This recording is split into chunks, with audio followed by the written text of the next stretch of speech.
Hello, नमस्कार मित्रमैत्रिणींनो. कसे आहात? मजेत ना? मजेतच असायला हवे. तर मी आज 10वीच्या बोर्ड परीक्षेला सामोरे जाणाऱ्या विद्यार्थी आणि त्यांचे पालक यांच्यासाठी व्हिडिओ घेऊन आले आहे. 20 फेब्रुवारीपासून 10वी बोर्डाच्या परीक्षा सुरू होत आहेत. आपले विद्यार्थी आतापर्यंत अनेक परीक्षांना सामोरे गेलेले आहेत. मग 10वी बोर्ड परीक्षेची भीती अनेक विद्यार्थ्यांना आणि पालकांना का वाटते? तर विद्यार्थी मित्रमैत्रिणींनो आणि पालकांनो, भीती बाळगण्याचे तसे काहीच कारण नाही. इतर परीक्षांसारखीच ही सुद्धा परीक्षा असते. दुसऱ्या सेंटरवर जाऊन परीक्षा देण्याचा अनुभव मुलांना येणार असतो, तो त्यांच्यासाठी नवीन असतो. म्हणून कदाचित विद्यार्थ्यांना भीती वाटत असेल, परंतु घाबरून जाऊ नका. पुढील गोष्टी आपण लक्षपूर्वक ऐका आणि करा. आपली भीती नक्कीच कमी होईल. तर मी या व्हिडिओमध्ये 20 मुद्दे आपल्यासाठी घेऊन आलेले आहे. त्या पद्धतीने जर आपण कृती कराल तर आपली भीती ही नक्कीच कमी होणार आहे आणि त्याचा फायदा हा आपल्याला होणार आहे. तर पहिला मुद्दा असा की प्रत्येक विद्यार्थ्याला हॉल तिकीट शाळेतून मिळालेले आहे. त्या हॉल तिकीटची झेरॉक्स प्रत काढून ठेवा. चुकून आपले हॉल तिकीट जर कधी हरवले तर आपल्याला झेरॉक्स प्रत ही उपयोगी पडत असते.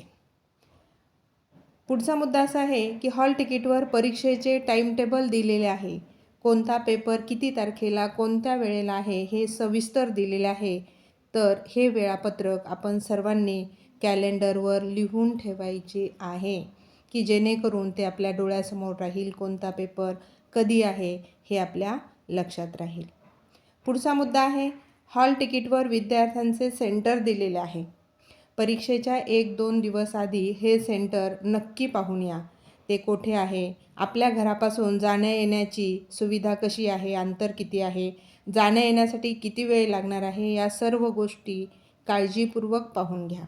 विद्यार्थ्यांना नेण्या आणण्याची जबाबदारी शक्यतो पालकांनीच घ्यावी आणि जर तसे शक्य नसेल तर एखाद्या ऑटो रिक्षाची व्यवस्था तुम्ही करून देऊ शकता. परीक्षेला जाताना विद्यार्थ्यांनी transparent pouch, transparent writing pad, hall ticket व ट्रान्सपरंट पाणी बॉटल, 2-3 एक्स्ट्रा पेन व कंपास बॉक्समधील जरुरी सर्व साहित्य घेऊन जावे. आदल्या दिवशी त्याची व्यवस्था करून ठेवावी म्हणजे ऐनवेळेस धावपळ होत नाही.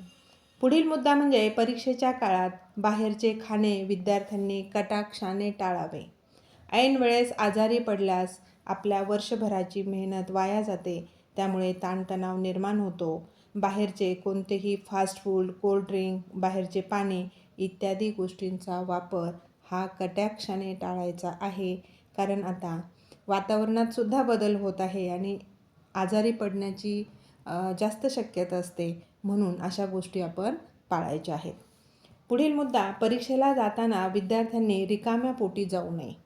आपल्या घरात शिजलेले अन्न, आईच्या हातचे अन्न पदार्थ, भाजी पोळी वरण भात यासारखे घरी बनलेले पदार्थच खाऊन जावेत.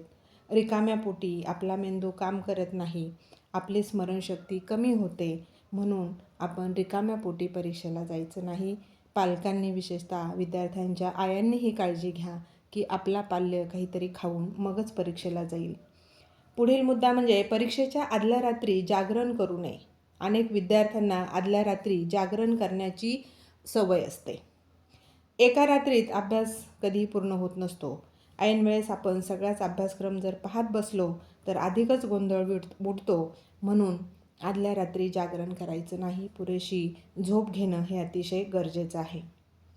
पुढील मुद्दा असा आहे की परीक्षेच्या दिवशी वेळेतच आपली सर्व कामे आटपून किमान 15 ते 20 मिनिटे आपल्या परीक्षा केंद्रावर पोहोचावे. जेणेकरून आपला गोंधळ उडणार नाही, धांदल उडणार नाही. त्यानंतर आपला हॉल नंबर किती आहे हे आधी बघावे व आपल्या हॉलमध्ये आपल्या सीट नंबरवर जाऊन बसावे. आपल्या हातात उत्तरपत्रिका आल्यानंतर त्यावरील सर्व माहिती व्यवस्थित भरावी. कोण काय करतंय, कोण आलंय, मित्र मैत्रीण आली का गेली का, ह्या बाकीच्या गोष्टींकडे लक्ष न देता शांत बसावे. यावेळेत तुम्ही 1-2 मिनटं दीर्घ श्वसनसुद्धा करू शकता. जेणेकरून आपलं मन बुद्धी ही शांत होण्यास मदत होईल. प्रश्नपत्रिका हातात आल्यानंतर प्रश्नपत्रिकेचे अवलोकन करा. कोणता प्रश्न आपल्याला अधिक सोपा वाटतो तो आधी लिहा. कोणताही प्रश्न तुम्ही आधी सोडू शकता. फक्त प्रश्न एकमेकांमध्ये मिक्स करू नका. एक प्रश्न लिहायला घेतल्यानंतर तोच पूर्ण करा आणि मग तुम्हाला पुढचा प्रश्न जर घ्यायचा असेल तर तो नवीन पेजवर तुम्ही घेऊ शकता. सध्या परीक्षा पद्धतीत बदल झाले आहेत. सर्व परीक्षार्थी हे CCTVच्या निगराणीत आहेत.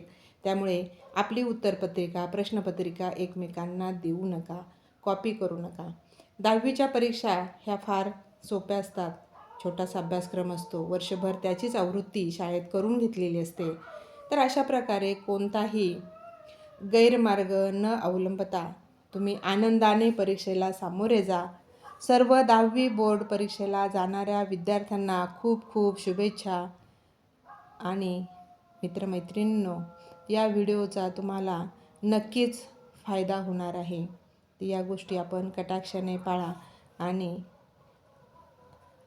आनंदाने परीक्षेला सामोरे जा. यश हे तुमचेच आहे. नक्कीच यशस्वी व्हा, गुणवंत व्हा, यशवंत व्हा. व्हिडिओ पूर्ण पाहिल्याबद्दल धन्यवाद. व्हिडिओ आवडल्यास लाईक करा, सबस्क्राईब करा आणि 10वीच्या परीक्षेला जाणाऱ्या विद्यार्थ्यांना हा शेअर